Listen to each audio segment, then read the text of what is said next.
I am currently kind of having not an anxiety attack, but every now and again my mind just gets kind of full of um, fears, and it kind of sets in, I guess, a little bit that I actually have stage 4 cancer and there's no cure. And, it doesn't matter how much I freak out, there's nothing anybody can do except extend my life, hopefully a few more years.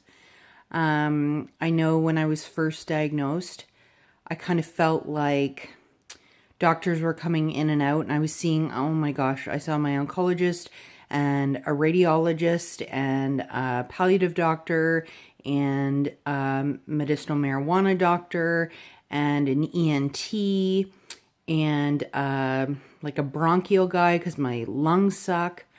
And I was still seeing my plastic surgeon, and I've had to see a dentist because my teeth that you can see on the bottom are all awful now. You get the picture. Anyway, I just felt like every new doctor that I met, he or she would walk in and I would just, I don't know how to explain it. I felt like I was sitting screaming and, jumping around the office. This didn't happen, but in my head, this is what was happening. Like, save me, do something, like find the cure, like get me the pills, whatever. It doesn't matter how much it costs. I'll sell my kidneys. I don't care. We'll figure it out. Like, just, okay, stop saying that there's no cure and just get me the cure, I know that doesn't kind of make sense, but I just felt like the medical team was kind of walking in and out very nonchalantly, and I was potentially just another patient. And that's not the case. My medical team's incredible, but I just got so lost in the diagnosis, and every now and again, like, I just had a pretty good hot flash a couple minutes ago, and I'm really pushing myself to try to record in these situations because I think it helps kind of convey sometimes how I feel when I can't properly explain it. And I know I'm not doing a terribly good job now.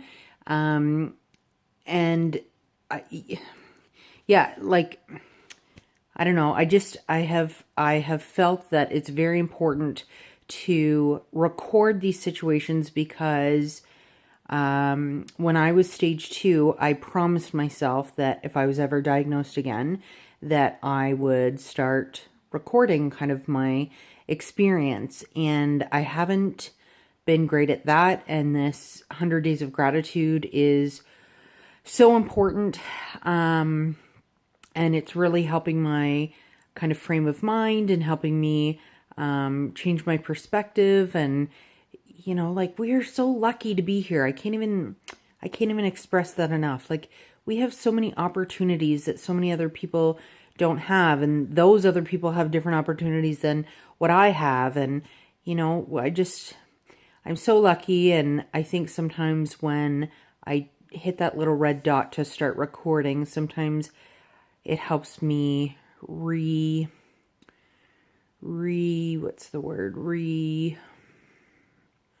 evaluate. No.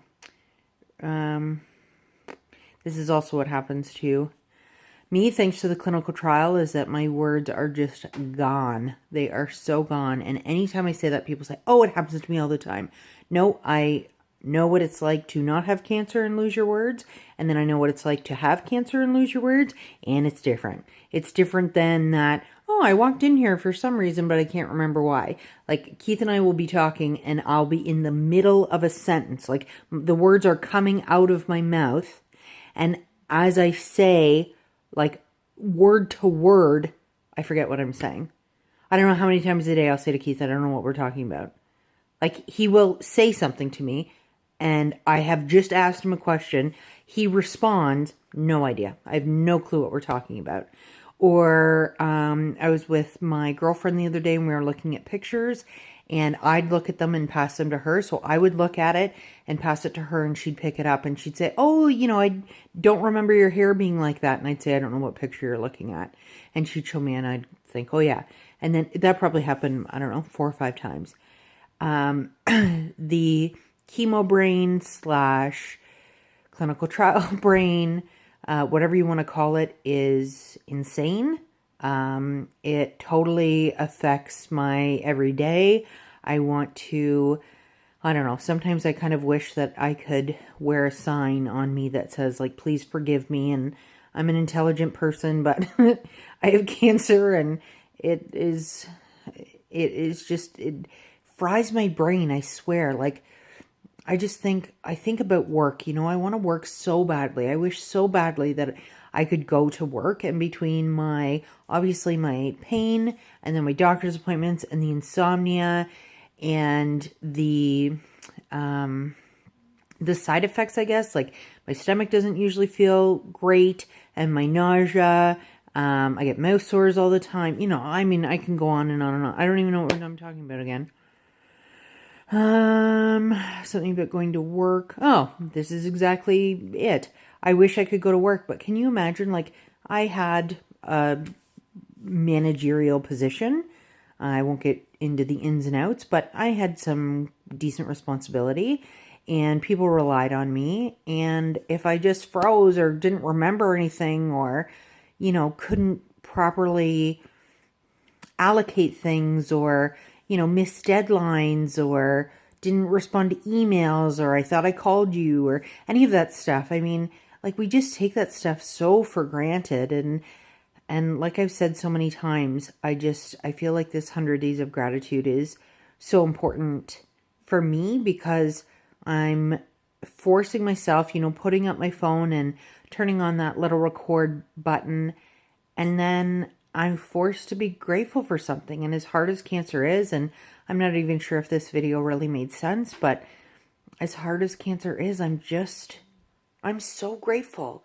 Like, I'm grateful for the things that are almost expectations anymore, right? Like, we're kind of expected to, I don't know, start, like, go to school, and then have a great career, and then meet your, Mr. and Mrs. Right, and then get married, and then buy a house, and then have children, and then work here 40 years or whatever, and be successful and make money and travel, and with very little issue with that. And instead, I got all my schooling in, which was great, but I didn't make a name for myself in the career world, which is hard for me. Like, I'm a go-getter, and I like working hard, and I like learning new stuff. And, like, for your career to know that I'm just not going to have a career is kind of crazy, especially at 33, when we kind of think that we have